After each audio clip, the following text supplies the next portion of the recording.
Hello, everybody, and welcome to another episode of your Bish Therapist podcast. I am your host, Melissa Reich, your Bish Therapist, a real-life therapist turned pop culture aficionado, serving clinical interpretations and hot takes on all things pop culture. Today's episode, y'all, is a very special one. I am so excited to have a very special guest here from host of This Is This Real Life with Mandy Slutsker. It is Mandy Slutsker. Hello, Mandy. Hi. Thank you so much for having me. I'm so excited to be here. Thank you. And I'm sorry I biffed immediately the name of your podcast. Is This Real Life is the name of the podcast. I am tongue-tied and twisted today. But I love your podcast. It's so great. And I'm just so grateful that you're here. Oh, thank you so much. I'm really excited to be here. So for those of you who don't know, I was on Mandy's podcast about, I don't know, was it a month ago now? I'm bad with time. I think it was a month ago. Okay. And I don't even totally remember everything that we talked about, but we just had such a kiki and we just chatted for so long. And, so for the people listening, what I appreciate about Mandy, which is what I think you're going to appreciate, is first of all, your tone of voice is just, it's just chef's kiss. It's, I think I put people to sleep. I've heard people be like, oh, I listened to this before bed. Great. No, but that is not a bad thing because not everyone has a voice for podcasting. And so not only do you actually have a great voice, but you also have a great voice in another way, which is you are doing some really important stuff. And so I want you to share with the audience what it is, a little bit about what you do, so that we can, get into what we're going to talk about today. Thank you so much. So I work in federal advocacy, and my background is actually in global health. And so I've worked for a number of nonprofits. I've lived overseas. I've worked overseas. And I'm very dedicated to global health, improving the health of everyone everywhere, but especially children.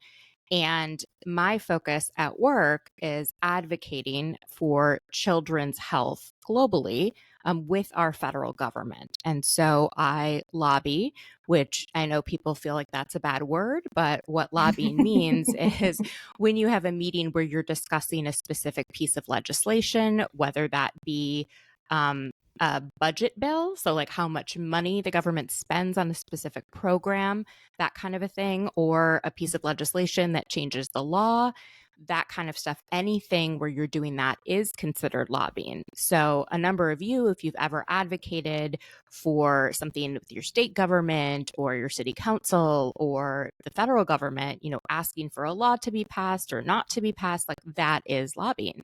But I just do that professionally. Right. And so what I think is so amazing about what you do, and I joke that it's like a Chandler Bing job where it's like you can you just explained it and I'm still not totally sure. No, I'm kidding. I get it. But it is, right? It's one of those jobs that it's like, wait, what? Huh? It's confusing, right? I can give some specific examples because when people tell you that they do something, you're like, well, what does that really mean? What do you do on a day-to-day basis? And so if we're trying to get a piece of legislation passed, or a better example, a certain amount of funding for a program. So a great example is funding Gavi, the Vaccine Alliance. It is a international partnership that helps vaccinate children globally for especially routine immunizations. And now there is a new malaria vaccine. There's actually 2 that are being rolled out in sub-Saharan Africa. And it's very, very exciting. And Gavi is partnering with the countries to get these vaccines rolled out. And so I am meeting with people to talk about the need and how much money it's going to cost to do it, and what the US can do, and what all the other countries are doing, right? And in order to do this, I'm looking at, okay, who is on the committees that make the decisions about financing? And then who is also on committees related to foreign affairs? And who Mhm. is the chair? Who is the ranking member? How do they feel about this topic? Have meetings with Mhm. them. Sometimes, just figuring out that someone isn't opposed is quite helpful. Who is the most powerful person on that committee? It may be the ranking member. It may not be. There may be another member with whom everyone kind of looks to. And if they're okay with something, then everyone else is okay with it. So then you look at that person and you try to figure out, how do I get that office on board with my proposal? And it's not my proposal. I don't do this work alone, and my Mhm. organization doesn't do this work alone. We do this in coalition. So there are a coalition of all these different groups, nonprofits, medical societies, all kinds of stuff that advocate together on the same ask and speaking together Mhm. with one voice. This is what's needed for children to receive the malaria vaccine, right? And it's not just me, it's a ton of other people that has more impact. And so you're kind of assessing, who's on what committees, who do you need to talk to, and look at what the hurdles are. And there's a lot Mhm. lately. That's kind of dumbing it down a little bit. But what a lot of people don't Oh, that's realize okay, girl. is you all can, well, it's not dumbing it down. It's just like simplifying it, I guess. But you all No, can we need actually that. I need that. can weigh in yourself on what you want the government to fund. Each office typically has what we call appropriations forms. And it's this time of year, it's in March. It's a little complicated now because Congress has not passed the fiscal year 2024 budget yet. That's why you Mhm. keep hearing in the news, oh, they came to an agreement to have another continuing resolution. That just means they're funding the government a couple more weeks at the exact same numbers that they funded it in Mhm. FY23. And so, but if you want to weigh in on FY25, that's the next fiscal year, offices say, okay, what's your name? What's your organization? What are you asking for? How much money is it? Do you want specific language in the bill or in the accompanying report? You can all weigh in. Now, most people don't, but this is what lobbyists do, is that we go in and Mhm. we fill out these forms in March primarily. And we also, like all the other organizations that are allied with us, fill out these forms. And we try to make it so that these members, when they submit their priorities to the committee on appropriations, they put what we care about higher. And so Mhm. then the committee on appropriations and then the subcommittees that deal Mhm. with the topic that you care about, they get together and they figure out what the priorities are and how much money. Now, it's all very complicated right now because Mhm. Congress and the president have agreed to and passed a law stating that they are not going to spend above a certain amount. They're not going to increase the budget. And so Mhm. if you want to ask for more money, then that means that that money likely has to be taken away from somewhere else. And Right. that's a very complicated scenario. And, I don't get in the business of telling Congress how to make their decision. I just explain what the need is and what Mhm. our ask is. And then it's up to them to decide. Well, one of the most important things that I love that you do, my folks know that I don't, often talk about politics, but what I appreciate about you the most is this isn't about politics. It's about advocacy, right? And Yes. a lot of people feel like, a lot of people are angry, right? This is probably the most divisive we've ever been as a country. And so I think that, as we're ramping up for this election cycle that has people already exhausted, what I love about your perspective is this ability to say, to peek behind the curtain of Oz, right? It's not like there are real things going on here and real things that we can be doing instead of just being angry and fighting with people on social media. What I want to use this podcast to do today is to talk about real stuff in terms of how to get involved on local levels, federal levels, state levels. What can we actually do, right? If we're frustrated about, A, B, C, what are the things that we can actually do instead of sitting in the frustration? So for me, this is what we're here to do today. And I think that, your voice is a very moderate approach to, it's the opposite of divisive. It's okay. So here's what we're looking at and here's what we can do. And so that's kind of really what I wanted to share, with folks today. Cause I think a lot of us need that, right? Psychologically, emotionally, politically, all we need it. Yeah, I mean, if you have a lot of excess energy, right, that you're spending being angry, watching the news, or reading stuff on social media, if you want, you can redirect that to Hmm. getting involved in advocacy. And it doesn't have to be Hmm. at the federal level. I actually say, all politics is local. Sometimes, and most of the time, it's best to start locally. Like, what's happening Right. in your city? What's going on? Who is on the city council? Look at your state. What does your state legislature look like? How often do they meet? Are they professional politicians or do they have other jobs also? And then being a politician is just something added that they do because they only meet once every 2 years. You know, um, Mhm. what is on the priority for their next legislative session? Is it a topic that you really care about? Find the organizations that work at the local level advocating for things that you care about. Learn from those people. Don't Mhm. start, and reinvent the wheel. If you care about, I don't know, I'm trying to think of a topic. Give me a topic. How about, well, so I'm going to give a quick trigger warning, because we are going to be talking about gun violence because I want to use that kind of, I know it's a hot topic, but use maybe that as one example because you and I had talked about that a little bit.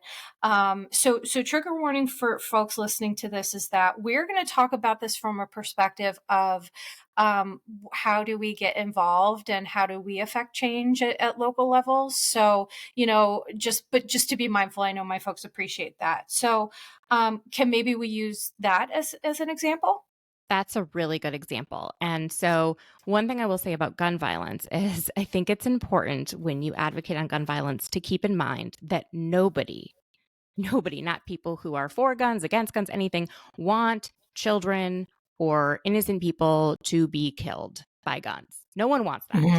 Hmm. Hmm. And so if you acknowledge that everyone doesn't want that goal, and maybe you think certain organizations don't mind and think whatever, but think of it as that most people are entering in good faith, that they don't want children to die.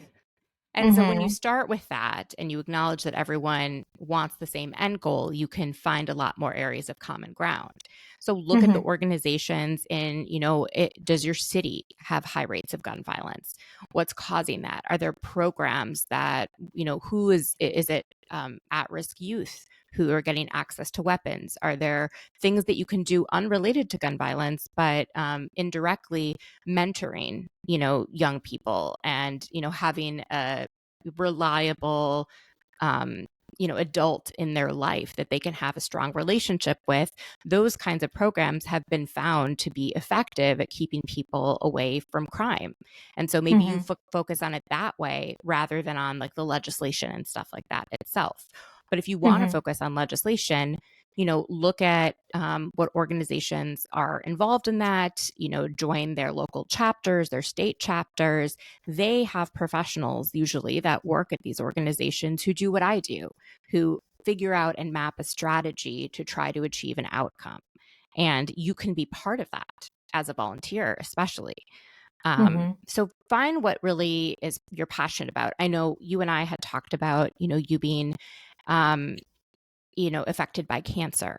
And there are Right. so many people in this country affected by cancer. And Hmm. the investment that the federal government makes in research for cancer Right. is huge.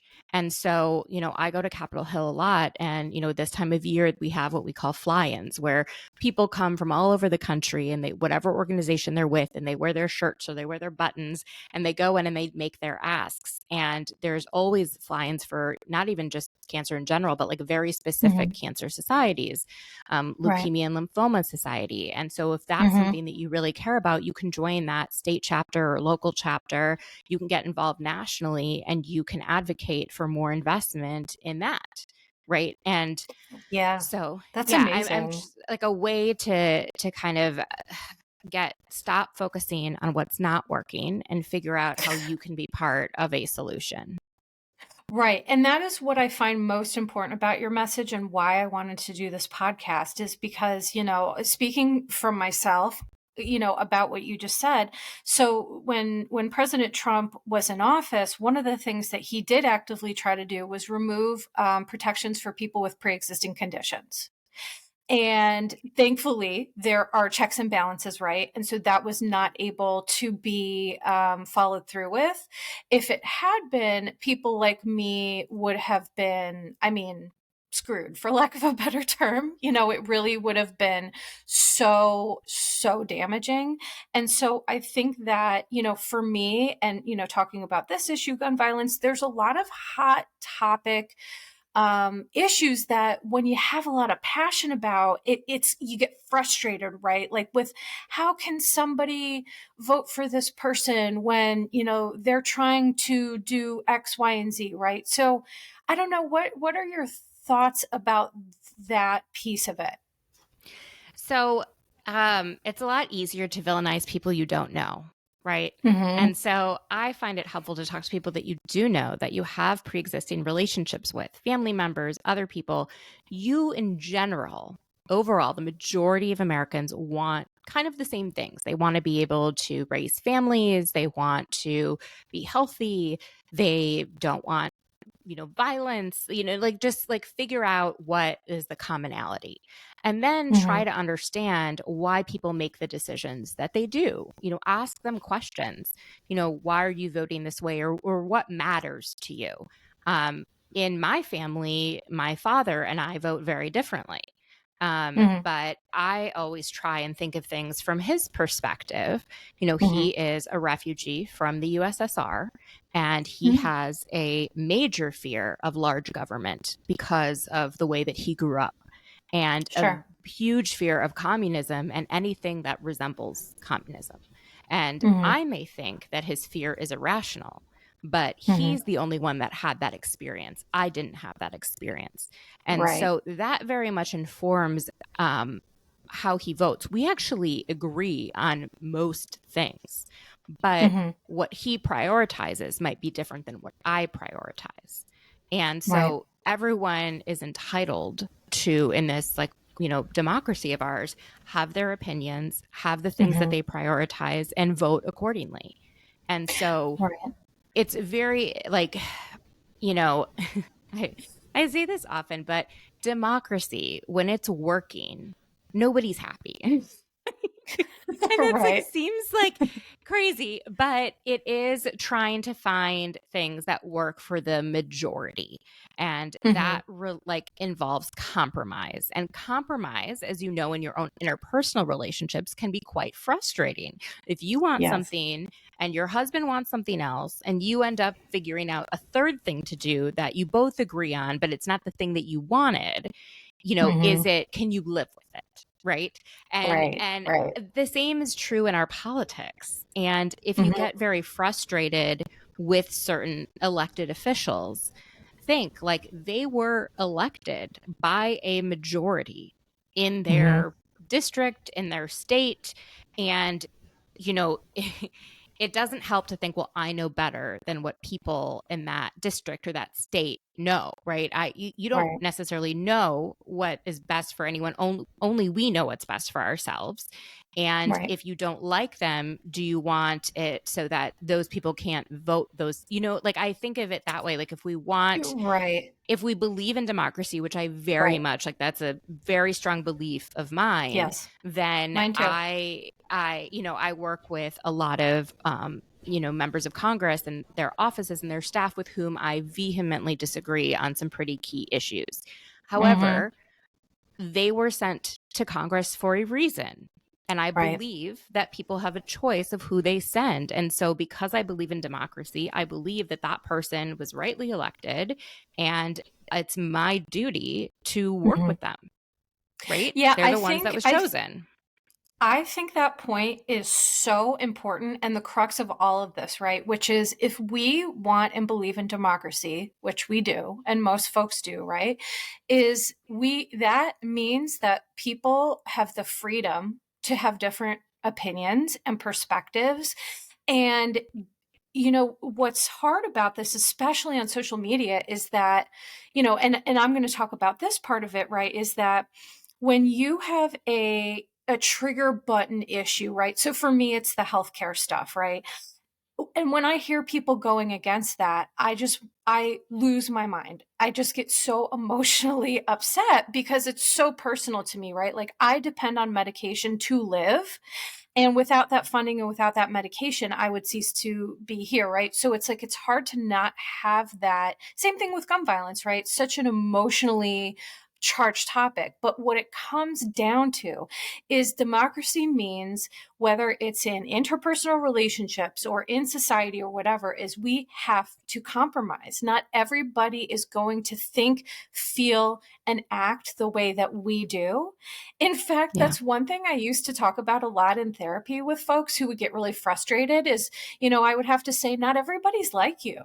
Not everybody's like me, right? The beauty of diversity is what makes us all human is the fact that we're just different and we have different cultures and perspectives, like your dad, right? What a Mm-hmm. perspective to live through that and to have that inform you. So I love that you point out is less focus on the divisive rhetoric and more looking at like people, like your dad, and people who, you have this saying, or your dad always says that there are people who love Trump and people who vote for Trump, and they're not always the same, right? And Yes, that has been a lesson I've had to learn.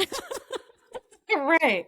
And so it's funny for me too, because it makes so much sense the way that you're saying it. And I think that we also have to be really careful psychologically is to not suffer from groupthink and from, echo chambers and all of these things. Like, so for me, I'll say it's hard because I am a fierce advocate for, basic human rights. But you and I had kind of chatted about that. And, unfortunately, it's like, well, basic human rights are kind of debated or not. There's not a great, like, Consensus. thank you. That is the word I was looking for. Yeah. Thank you. Yes, there's not, so let's talk about that a little bit, because I find that so fascinating too. How can there not be a consensus about human rights, but there isn't?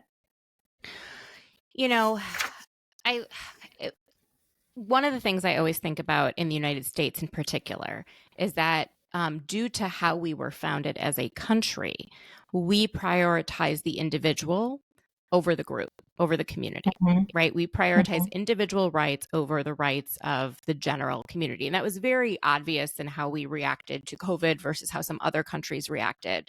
Mhm. Other countries sometimes prioritize the many over the rights of the individual. And I'm not saying Right. one is better and one is worse. That's just how it is. And so your experience with that kind of topic also can inform what you believe to be a human right. Right. So do you Mhm. believe that everyone deserves, and some people believe in theory, yes, everyone deserves water, shelter, Right. um, that kind of stuff. But do you believe it's the government's responsibility to provide that? Or do you believe Mhm. it's actually church's responsibility, or it's the individual that is responsible for making sure that there is a roof over their head or food for them to eat? There is Mhm. so many different ways to look at the problem and to look Mhm. at who's responsible for addressing it. And I think some of those differences is sort of who is responsible. And, people also Yeah. have different religious backgrounds that very much inform their worldview. And Mhm. sometimes, it's if you come from no religion or you come from a different religion, that also really changes how you look at things. So something that one person may believe is a right, another person may not believe is a right. And Mhm. there's not necessarily, I don't like to call it you're correct and you're incorrect, right? Mhm. It's all a matter of perspective. And so Right. that's, I think, how not everyone comes to agree. When we talk about human rights and the UN, Declaration on Human Yep. Rights, Which I have that um, here. Printed that out. in order for the UN, and I used to do a lot of work with the UN, to come up with a document like this, all of the countries have to agree on the wording.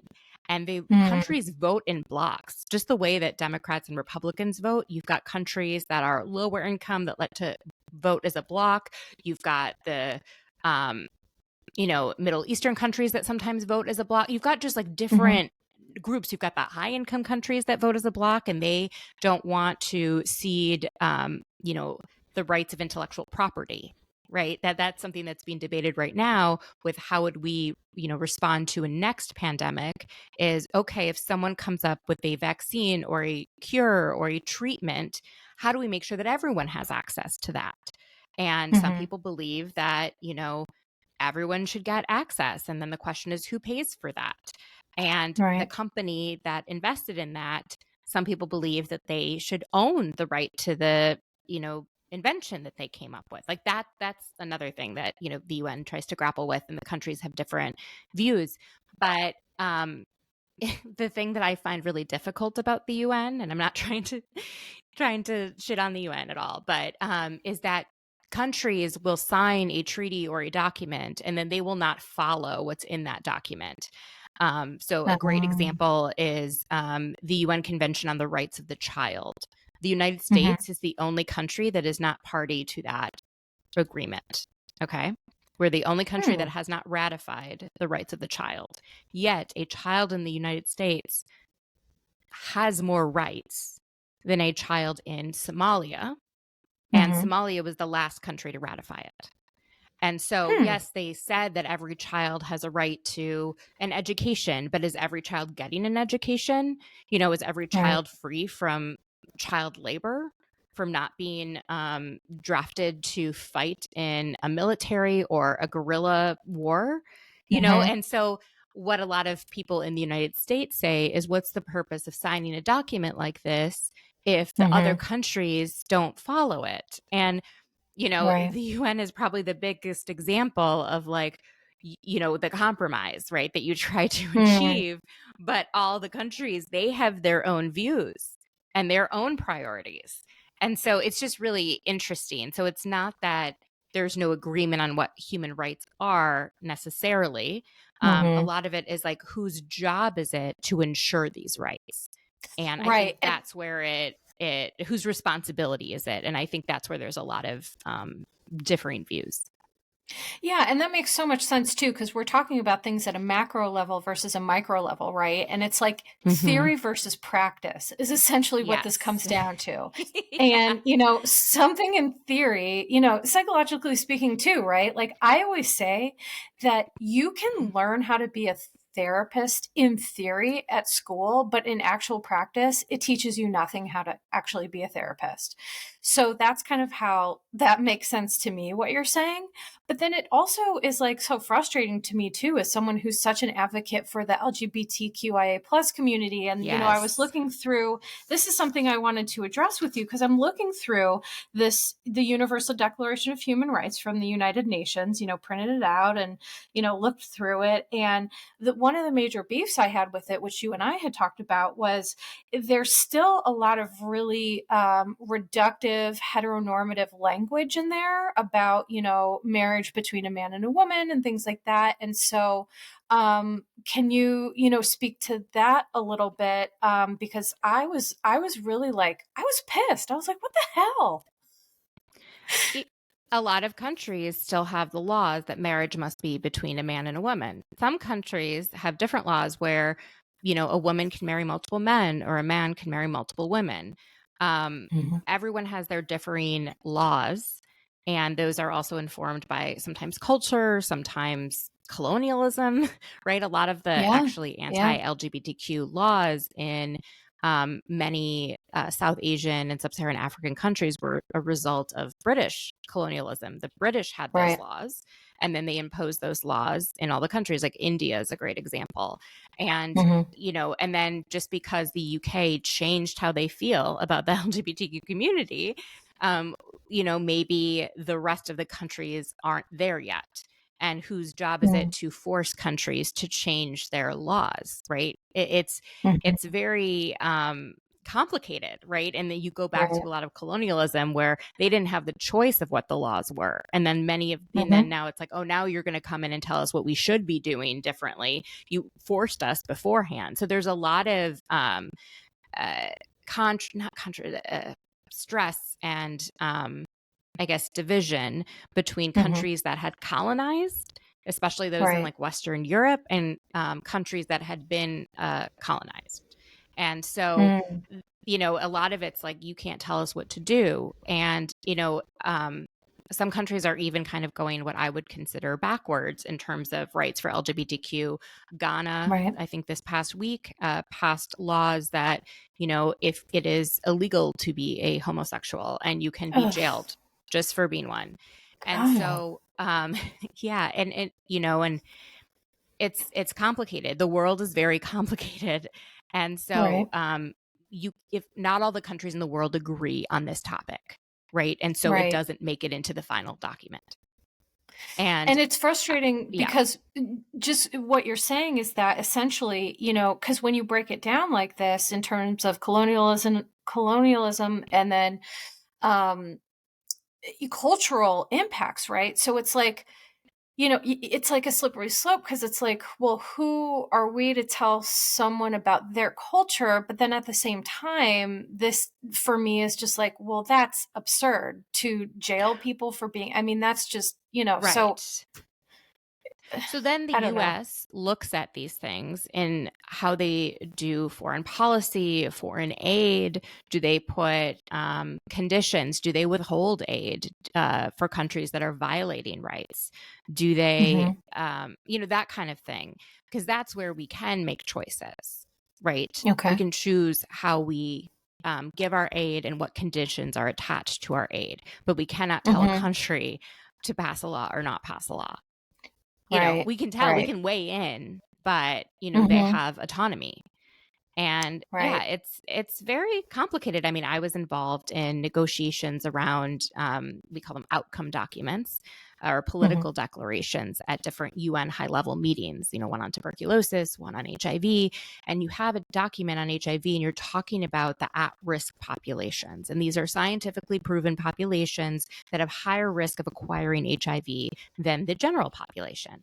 And so that includes men who have sex with men. That include, you know, the people who inject drugs.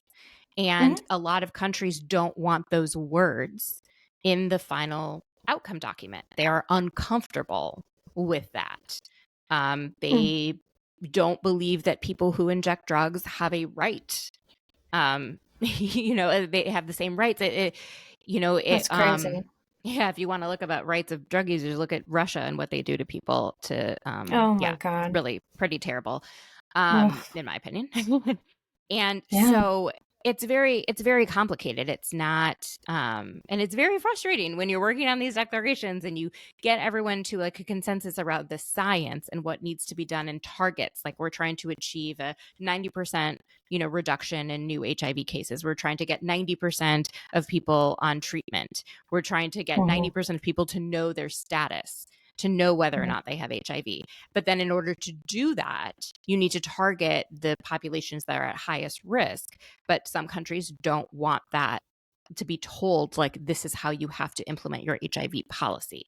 And so you have to, it's, you know, and then it's kind of like we said, no one's happy in the end. Because it's like, you know, some countries would rather it be written a very particular way, other countries a very different way. And so everyone's kind of trying to come together.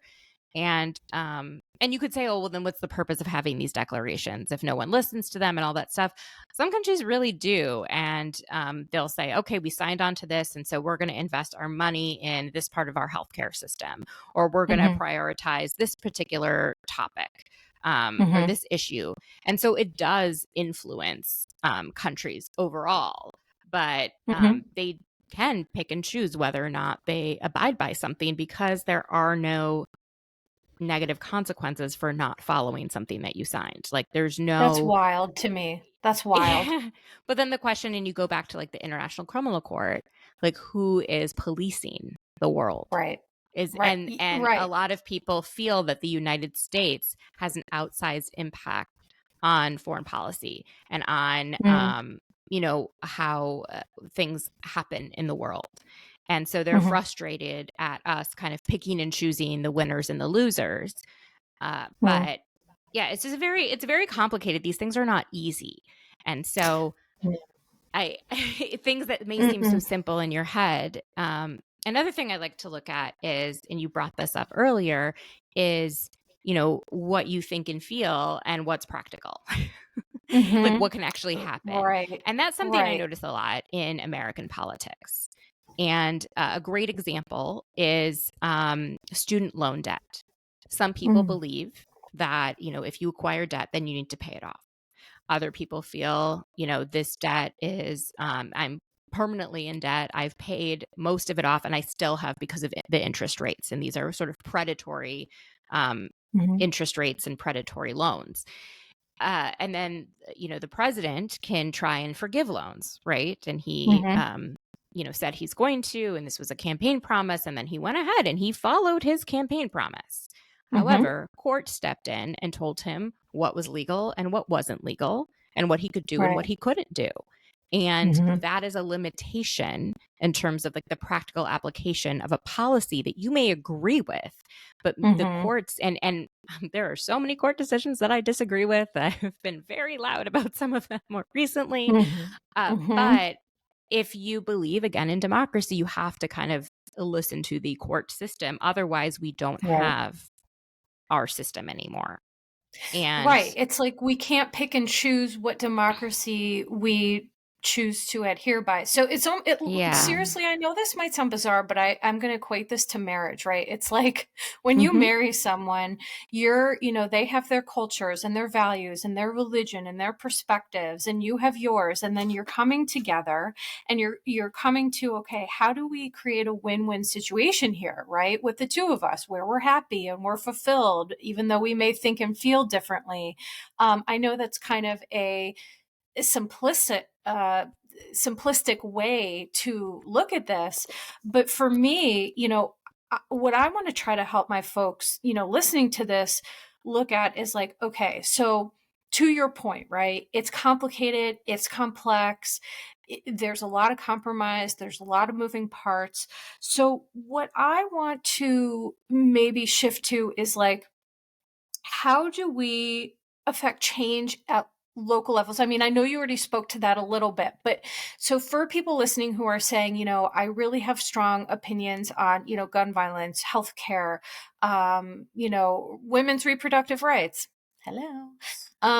What are some things that we can actually do that you would recommend to or even how to find these resources, right? Like, can you steer folks in a direction?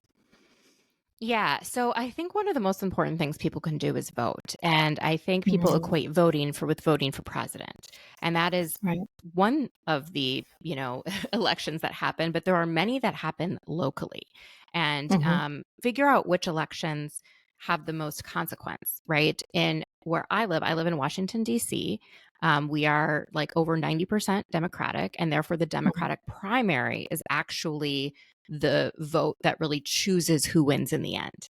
And that's Mhm. unusual, right? But figure out Mhm. in your state, if you live in a primarily Republican, um, county or city, and you want to weigh in your city council, and you know that it's between a set of Republicans, you can register as a Republican and Mhm. participate in that primary and have more of a say. And I'm not telling people to register against what your views Sure. are, but try to figure out where who's what what elections are really having the consequences, and then look at who's running. Google them, Right. read things Mhm. about them. Mhm. Don't listen to only what the other candidates are saying about them. Try to find if they have a voting record, what that record is. I think incumbents have a lot more information about themselves than people who are running for the first time. And so that is kind of hard. It's like you've got someone with a record and someone where you don't know, and all you have is their promises and what they state their beliefs to be. But look at that. Judges. Mhm. People forget that in a lot of communities in the United States, you can elect your own judges and Mhm. look at how, look at the cases that they have presided over? Like, what are they known for? Do you think they're too tough on crime? Do you think they're not tough enough on crime? How Mhm. that kind of stuff. And so, Mhm. and then think about who elects the judges sometimes. If it's not the general population, are they appointed by a political leader? Who is that leader? Have you voted for them? Who's running against them? Like that kind of a Right. thing. Right. A lot of people say you got to think when you're thinking about voting for president, you think about the Supreme Court because it's the president that appoints justices to the Supreme Court. The same goes at local and state levels. And Mhm. so, it's like, what do? I would start with voting. And I would, and if Yeah. you don't have the energy, if you're like a parent of young children, it's like a perfect example. You don't have time for anything, right? Like a Right. toddler takes like every possible moment that you have. Mhm. And so I get that, right? But Mhm. I think voting is a really, and participating in the small elections, maybe where there Mhm. isn't a president at the top of at the top of the ballot. Those Mhm. local ones are so, so, so important. And I just think a lot of Mhm. people, or they vote, but they don't do the background research. And so then you're not having as much Right. of an informed vote of like, who is this Mhm. person running for the Board of Education? Right? Mhm. Who is this Mhm. person? I think Right. they say they're a Democrat, but like, okay, what are their policies? What do they believe? What is their goal to get on this board? What is their Mhm. background? Um, Mhm. yeah. So that's Yeah, that's I where I would mean, start. I think for me, I'm glad that you address that because I'm sure some people listening to this are like, God, I don't have time. And, blah, blah, blah. Like, yeah, lives are busy, kids, health issues, work, whatever it is.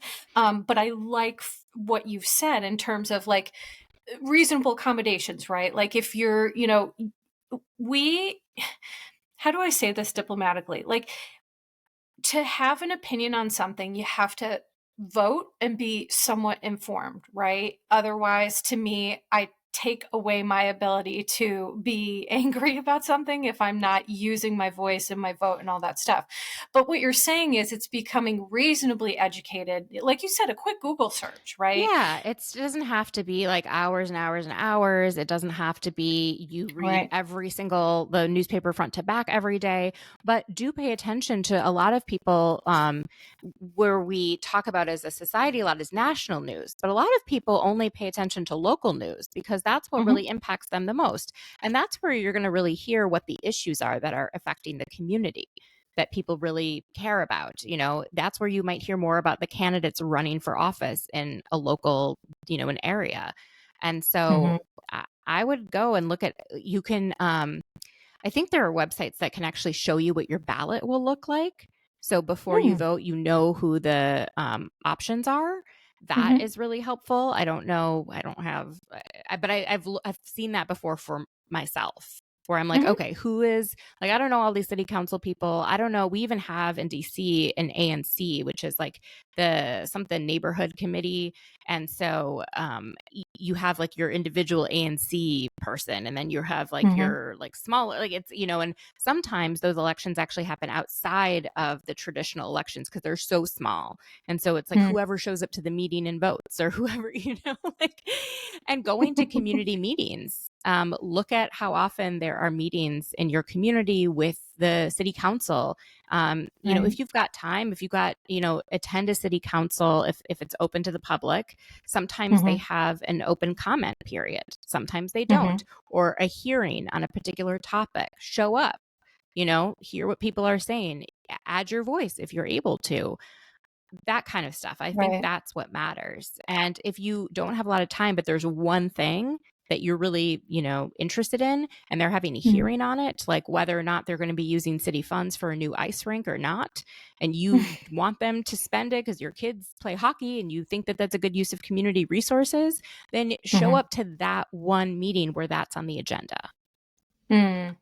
And it makes so much sense as you're talking about it. And that's why I'm really glad that you're here, because you just have this kind of like calm way about you that even makes me, because I get really agitated about, injustice and inequality. It just like really enrages me. And so the way that you talk about it, it makes so much sense. And one of the things you say that I just love is just to avoid all or nothing thinking with this.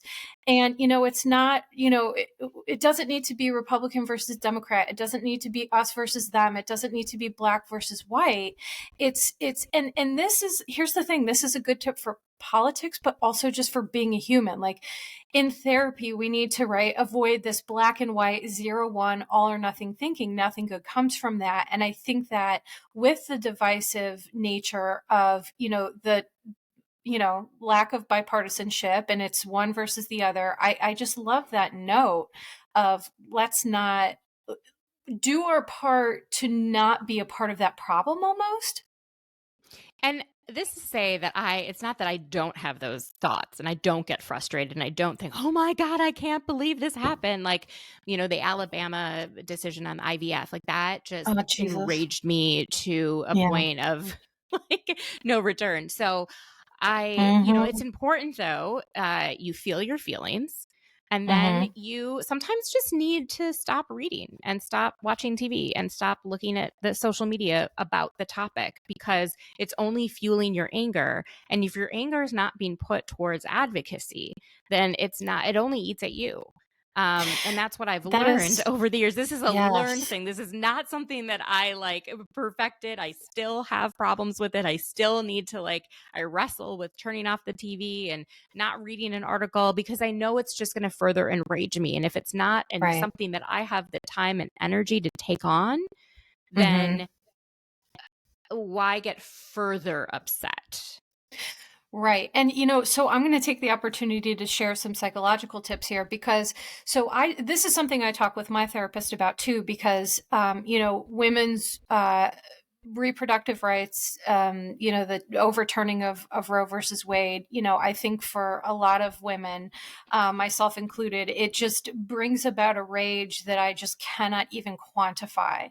But what you're saying is essentially that being human means feeling the feeling. And like, how great is it, by the way, that we are so passionate about, right? Like caring for other women and other humans, right? So that's like inherently a great thing, number one. But number two, to your point, and what I've talked to my therapist about is like, if you feel you're educated about the issues, for example, like with Trump and Biden, like if you're educated about that, which at this point we likely are, you don't need to read every article about it. You don't need to doom scroll. You don't need to get yourself into this like political quagmire where you're just like feel like you're drowning and you're frustrated. I recommend to folks is number one, again, the point of this podcast is to say, okay, so feel your feelings first and foremost. Number two, don't argue with people on the internet. Like that, I can just not emphasize that enough. It is not, you're not going to change their mind. They're not going to change your mind. It is wasted energy that to be honest, could be utilized, right? For some of these other things that we're talking about, could be utilized to do some research locally about the next meeting in your community and what it is about and things like that. So I encourage people, instead of, we don't want to have 2020 part two. We really want to reframe, right, Mandy, as you've mentioned, reframe 2024 as, okay, for me, I'm looking at this as an opportunity to do something different than I did in 2020, right? I'm not going to argue with people. I'm not going to argue with my family. I'm not going to argue with anybody. I'm going to get educated. I'm going to do what I can. I'm going to vote, vote, vote. And at the end of the day, all I can control is me. Because that's what this comes down to as human beings. All we can control is our thoughts, feelings, and behaviors, and that's the end of it. So my recommendation for everyone listening to this is to really take a self-assessment and see, okay, so if I'm frustrated and stuck in this mud, how do I get out? How do I advocate for myself and other people? And using some of these tips to get involved. Yeah. And what I will say about 2020 is that we had nothing else to do then, right? We were all stuck in the Ugh, house. literally. The focus, it was hard to look away because there wasn't much else to do. And That's true. I always think it's important to balance being informed with also taking care of yourself, because Mm-hmm. someone who is so informed but not doing well themselves can't fight for a better world. And That's it's right. so important. And for me, self-care is watching The Real Housewives. Like, that's what I like to Yes. do. I also go to Orange Theory. Like, I get real frustrated. I read like the, Alabama court ruling, and then I go and I run. And it's like Mm-hmm. so important to use that and get that energy out in different ways. Mm-hmm. But there is such thing about as being like too informed and Right. oversaturated. And Right. that's something that I struggle with because I'm a news junkie, and I've been a news junkie since I was 8 years old. It is so weird. My parents think they thought it was so strange. I like watch the local news Seriously? every night. I would call in because they would have callers for certain things. And I like would call in. I was like 9 or 10, and they're like, "What are you doing?" But What? I was just Wait, so, yeah, I was Mandy, obsessed with the news. are you Leslie Nope? Yeah.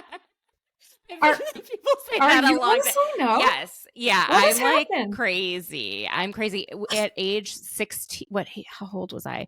When the 2000 election happened, I can't remember how old I was. I was, maybe, I don't know. Anyways, I was in high school. Um, Mm-hmm. the, there wasn't a decision about who won. And I couldn't get over that we were just going to school as if it was normal for weeks on end, and we didn't know who the president was going to be. And I would run home because I had open lunch that I would go home. I would say I was just taking my dog on a walk. Okay. I would let her in the backyard. And then I would go online on like one computer with the internet, it wasn't great internet back then, and look up and see what's the Supreme Court of Florida doing. What I would watch on C-SPAN. Oh my God, I watched all these things on C-SPAN. My parents thought I was crazy. It's not like I was raised in this like super political house. My parents voted differently. Like, they didn't want to talk about it that much. I Yeah, it's just crazy. I'm That is so I've wild. had to really like rein it in because it has been like almost like a compulsion to know everything. And that I but don't that even but that is why I I don't think it's I don't so even like being amazing. on the West Coast because I'm like, well, everything's happening in the East, and now I'm 3 hours behind. So I'm waking up Okay. and it's like all the things have happened. And so I'm behind in the news. Like, it's so stupid. I No, am no, meant no, to no, live no. in, I am meant to live in Washington, D.C., be a type A person and work Right. in advocacy. Like, this is my drive. This is how I've always been. But I've had so much like anxiety and energy Oh. around all this, which is how I've learned to channel it and try. And it's something I struggle with constantly, is this oversaturation with Mhm. actually being, taking care of myself, and when something is no longer serving me. And it's Wow. also really hard if you are on social media and you follow politics on social media. You see so much groupthink that Mhm. you start questioning yourself. And it's also helpful for every single one of the people listening to take a step back and think, like, who are your friends? Who do you work with? Who are the people in your community? Are they the same race as you? Are they the same sexual orientation as you? Do they have the same socioeconomic status as you? What about their Mhm. education level? You'll Mhm. find that the people that you surround yourself in are very similar to you, but this Mhm. country is not made up of those people. It's made up of Right. all the other people.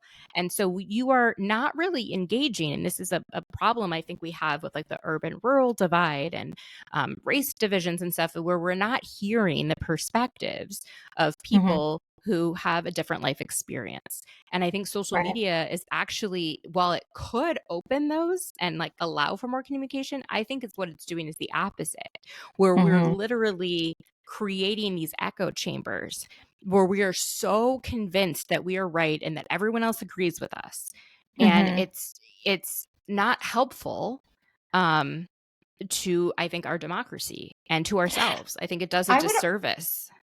Yes, I would argue that because, one of the things that I've talked about on this podcast from day one is that the danger of the echo chamber. And I think that, Hmm. since you're a Bravo lover too, is that a lot of these housewives, they get, in these echo chambers, like Teresa Giudice Yep. is like one of the greatest examples of someone who's just like perpetually wants to surround themselves with echo chambers so that they don't have to like challenge their own thoughts, beliefs, and behaviors.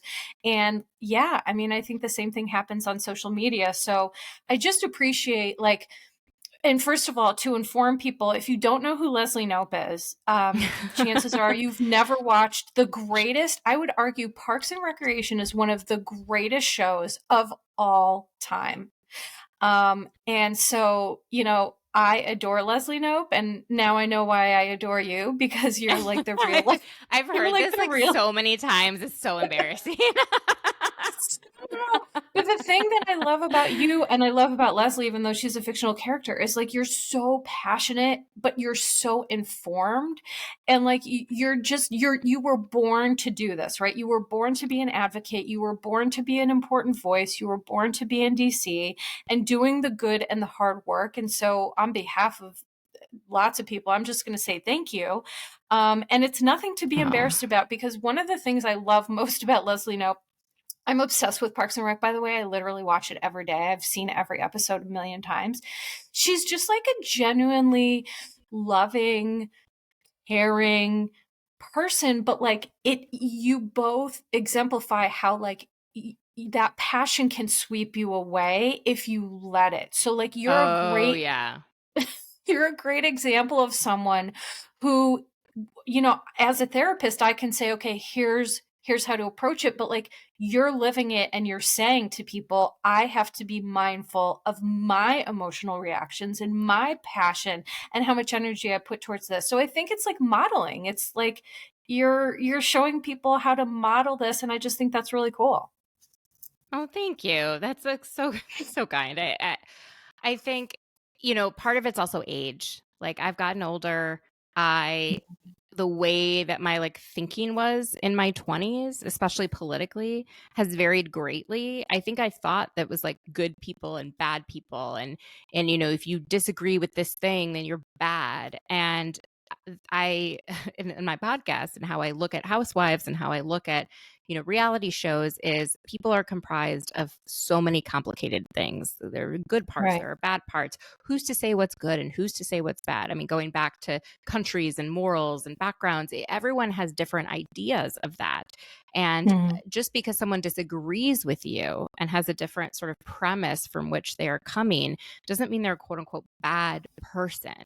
And that is something that I think is so important to remind ourselves of as we enter into a very polarizing presidential election cycle.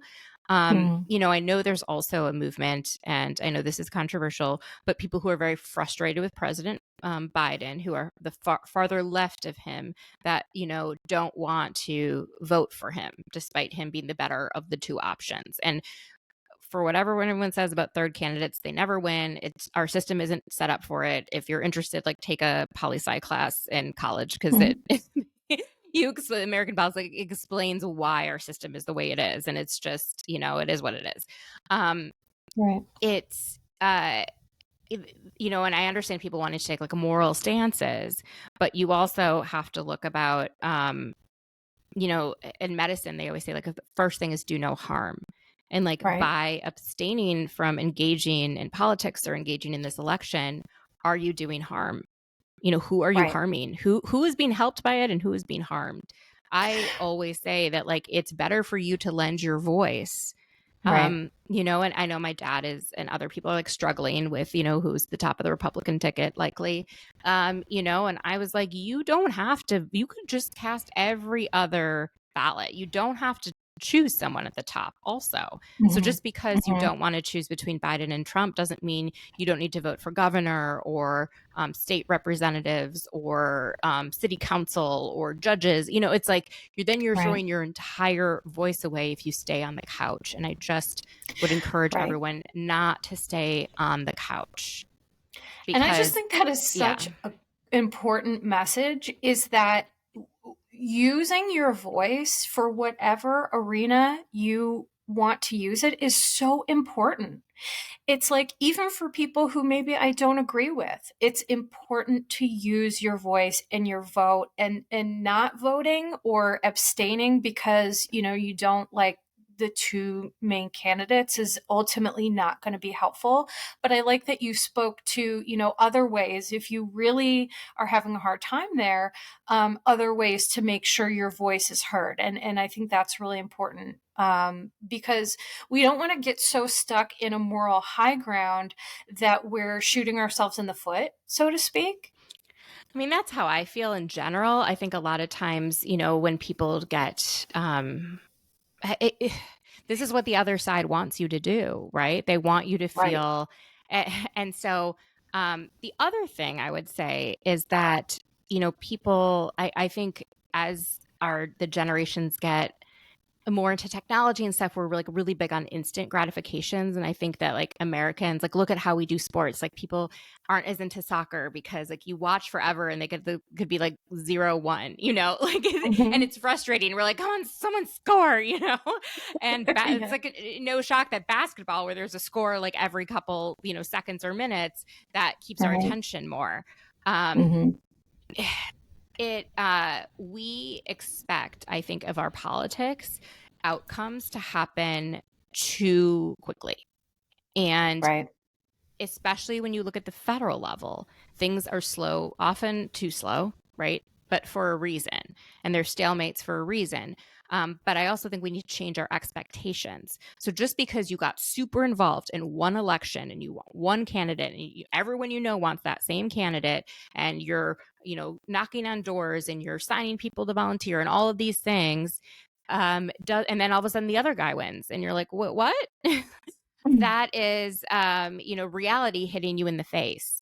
And Mm-hmm. whoever spends and organizes and has the most resources. This is also, like, I always say, democracy is like one person, one vote, but we do know that there are corporations and there are groups that have a lot of money, Of and that course. money can buy more access to Of our course. democracy. And that is unfortunately the result of our Supreme Court and Citizens United, but then you have to organize harder, then you have to do Right. more, and it for less. And that's Mm-hmm. just the system. And it's better, I think, to accept the system and work to change it than just to say F it and just be angry all the time. That's what I Well, think. right. I And think people, yeah. listen, ultimately, if you are refusing, like, whether it's a family system or a government system, if you are saying to yourself, I refuse to accept the system that I'm in, like, that is going to just create a lot of cognitive dissonance, a lot of anger, a lot of Mm. frustration. And then that may inform your decision, or to do something like step away when you really should be using your voice, So I just think that the important message here is use your voice, vote, vote, vote. Wherever you lean, that's okay. But like, for me, one of the final messages here is that I always talk about be the light that you want to see in the world. Okay. And I wholeheartedly believe that is that when I go out in the world, how do I treat people? Mm-hmm. The kindness, if I see someone, walking on the side of the road with no shoes, do I help them? That's a story. I did a podcast on that. It was a whole long thing, but like, be the change you want to see, be the person, be the light, do that, and at the macro level, and then look at the different things that you can do to make yourself feel like you're an advocate and your voice is heard, and all of these things. So, Mandy, as we're wrapping up here, last thoughts, or anything else that we didn't cover that you want to share, anything at all. A couple things. One is, I think as a society, we've become complacent with our own democracy. I think having my dad in my life has always reminded me of how lucky I am to be in a place where I can at least control part of my destiny. And Mm. there are so many people in the world that live in places where they can't speak their mind. They can't, their social media is shut down. You don't get choice in who your elected representatives are. Although I could make that argument living in Washington, D.C. I have no senators or whatever. Right. And that's something I feel very passionately about. Yeah. But, I think people have become complacent because at the end of the day, regardless of who is president, usually like your garbage still gets picked up. Your kids are still able to go to school. You still have an income that comes through, hopefully, God willing, right? That kind of thing. And so a lot of times people don't get involved in politics until something affects them personally. And then they're like, they notice a gap in the system or a problem in the system. Like you get diagnosed with cancer and then, the pre-existing condition issue and all of that. Like people, until sometimes it affects you, you don't know. And I understand that. Sure. But I would say don't become complacent because then the people with whom you disagree, they're not complacent. They're organizing. They've been working since 2008 to get the state government set up so they can pass an entire whole thing of laws that have already been pre-written and already determined by a whole set of lobbyists.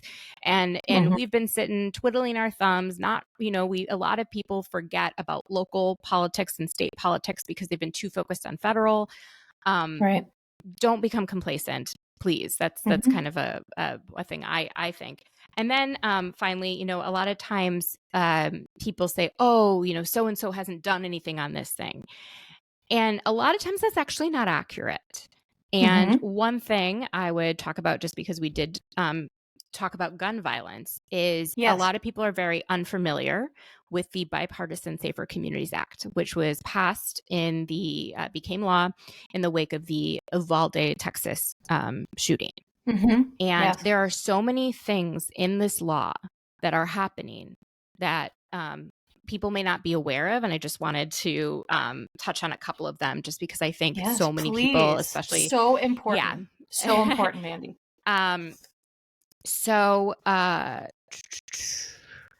Okay. Getting a law passed. This is also something I've learned the hard way is one thing. And then getting it implemented is a whole other beast. And so that often can be an area that you want to focus on, is the implementation of a law that's already passed. That's actually something that a lot of people who are in favor of gun rights say, is that we've got these laws on the books and they're just not being implemented. That is often true.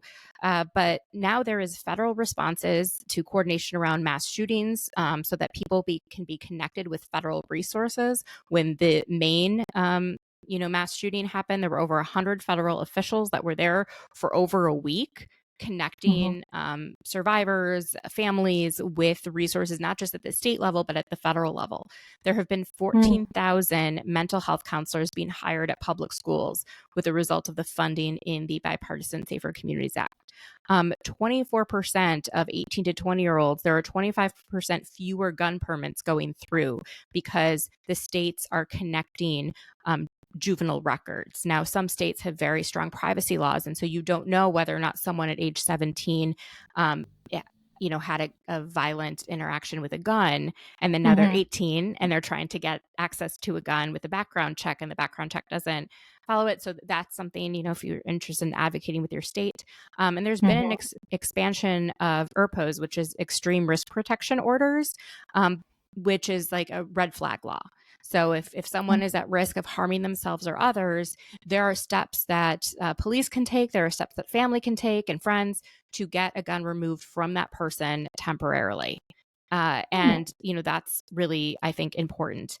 A lot of issues are in the technical resources, that a lot of law enforcement officials are unaware of how to make this happen. What's the process? Is the process different in one state from another? Yeah. And then the other thing with gun violence is that there isn't a news story every time a shooting is averted. Right. There's only a news story every time there's a shooting. And think of every single case. Yes. Because here's the thing, and not to interrupt you, but what you're saying here is so important, because I feel that media is so impactful when things like this happen, that what you're saying essentially is that we're not seeing great things that are going on behind the scenes. Those things aren't being shown, or not advertised, but Yeah. So talk a little bit more about that. So there are things that are happening that, we're not always privy to, And I like think a good lot of the things. things in that bipartisan, like I think a lot of gun control advocates focused on the background checks not being part of, or comprehensive background checks being part of this bipartisan Safer Communities Act, but they didn't look at what was in it and the importance of what's actually Mhm. in it and the getting that implemented. That's something that I would think would make a lot of sense if you really care about reducing gun violence. Focus on what are the red flag laws in your state? What are some barriers to getting them implemented? Does everyone know who's funding the education and the technical assistance? Is it the federal government? Are there grants available? How are you getting those grants? Do you need to hire a grant writer to like get the funding and implement a program? The implementation is always the hardest part. And getting Right. a law passed, it's like getting someone elected is not as hard as having them govern. Right? Getting elected is one challenge and Which governing is is wild. another. And It's so wild. to like think about that stuff, but also to think about, I was in a meeting I told you with uh, Yes. earlier this week with a federal official who is like the lead at the White House on gun violence prevention. And, Yes. one thing to think about when you're voting for president also is not just like the president, but who works for them and Right. um, what positions they appoint to, what offices they create, what offices they Mhm. get rid of.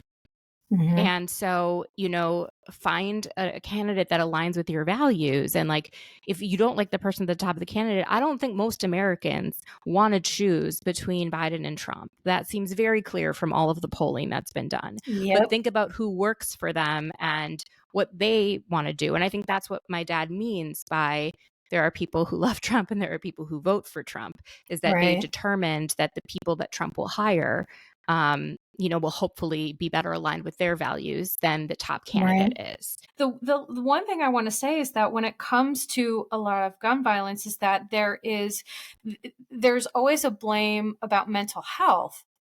And it's really complex, but a couple of statistics I just want to read. Johns Hopkins has a center for gun violence, and they have a lot of. You can Google that. They have a lot of information, and so what they've said, a 2014 study showed that serious mental illness only was 4% of a risk factor, whereas 96% of other risk factors for gun violence, right? There's all of these, programs and policies should focus on evidence based behaviors that are actual risk factors, right? And here's something else interesting is that I was reading about how research consistently shows that people with mental health issues aren't violent and are more likely to be victims than perpetrators. However, racism and the culture and the color of the person's skin, it makes a huge difference. I was reading about how perpetrators who are white are more likely to be painted with the mental health brush than are perpetrators who are people in the BIPOC community, Black, Indigenous, people of color. With them, it's there's these other narratives that it's whether it's terrorism or it's all these other things, but with white perpetrators, that often is mental illness is quick to be blamed. And so what I just want to say is that there are a lot of risk factors for gun violence with folks, and it's not always what we're led to believe that it is. There's things like personality changes. There are past behavior is the best predictor of future Predictor of behavior. future behavior, yes. Right. And so that is something that, like, past violent behavior is truly the best predictor of, someone committing gun violence, as well as, people who have a history of domestic violence, who have a history of substance abuse. There are these factors that I do feel like, just as a mental health advocate, I just kind of wanted to say that too, because it frustrates me. And it only serves to increase the stigma, and I don't like that. So, Yeah, one thing I will say about, like, especially this Office on Gun Violence Prevention is they are focusing, it's so important to have evidence, right? And for a very long time, unfortunately, public health officials were not allowed to gather evidence on gun violence. It was against the law. And that changed. That's crazy. Yes. Yeah. When I was in public health school, there was not, you could not gather and do that data. The What? NRA made sure of that. And Oh. so there is funding now for the CDC to do research on gun violence prevention. And this is what you said is a study from 2014. That is 10 years old. Right. Things change, and it's really important to have accurate data and to have not just one study, but meta-analysis, right? Like 100 studies. And if they're all kind of saying generally the same thing, then that's, right. The best science currently available. And it's important to utilize the best science currently available. And the best science currently available in terms of reducing violence in the home, reducing, accidental deaths, reducing suicide is, partnering with gun owners and, working to have safe storage. And the importance of safe storage in a house, making sure a child actually, a lot of owners who do store their guns safely will say, well, my child doesn't know the combination, and the child actually does. Maybe having a biometric. I know there was, but things like that. And partnering with gun owners and not viewing gun owners as the enemy, because in a lot of states, the majority of people are gun owners. And, they're also maybe at higher risk of dying by suicide because of the access to a gun or a weapon in the home. And so that's why it's so important to partner and to, again, like temporarily have someone take the gun out of the home during a period of problem, where someone has been found to be a risk to themselves or others. And every single time that happens, you don't know about it. And it makes it a lot harder to advocate for something that you can't quantify. You can try to quantify. There's a lot of different ways in science to do that. But as someone who advocates for children to have access to vaccines globally, we try and quantify how many deaths averted as a result of, having access to the measles vaccine or the polio vaccine, or how many, cases of paralysis are averted.